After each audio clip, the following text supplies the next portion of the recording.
eftir. Efstu þrjú liðin? Efstu þrjú liðin. Ég hugsa að Spánverjar taki þetta á heimavelli og að Frakkar og Danir komið þar á eftir. Spútniklið mótsins?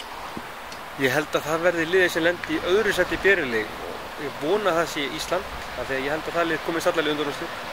Geta verið Makedónar eða Rússar líka en ég er svona hallast að því að það verði vonandi Ísland. Mestu vonbrigðin? Já, það ætli að sé ekki yfirburðir Evrópu.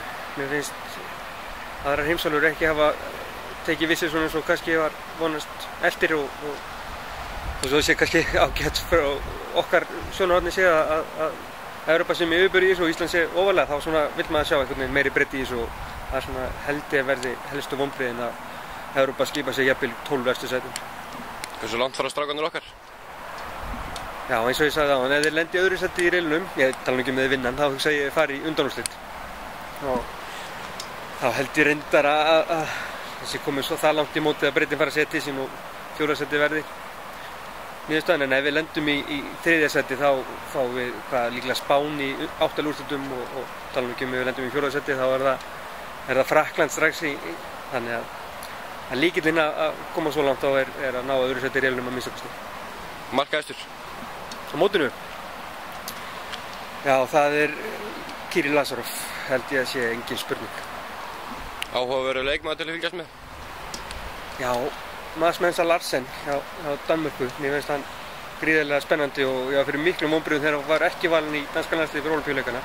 Hann var frábær með náttúrulega ekki Kaupmannahöfn fyrir að maður sá mikið til hans og ég held að hann sé spennandi. Og svo líka strákarnir sem að Alfreð var að segja til Kíl, Jalús frá Túnis. Hann gat ekkert í höllinni en ég reikna með því að sína eitthvað meira á þessu móti og sína okkur okkur Alfreð sótt hann. Besti leikmaðurinn?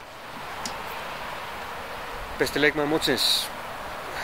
Það ég hugsa að það gæti verið Karabatic. Hann er náttúrulega, með allar hans sögu síðustu misseri þá finnst mér eins og hann hafi mikið að sanna og ég reikna með hann stíu. Besti markvörðurinn?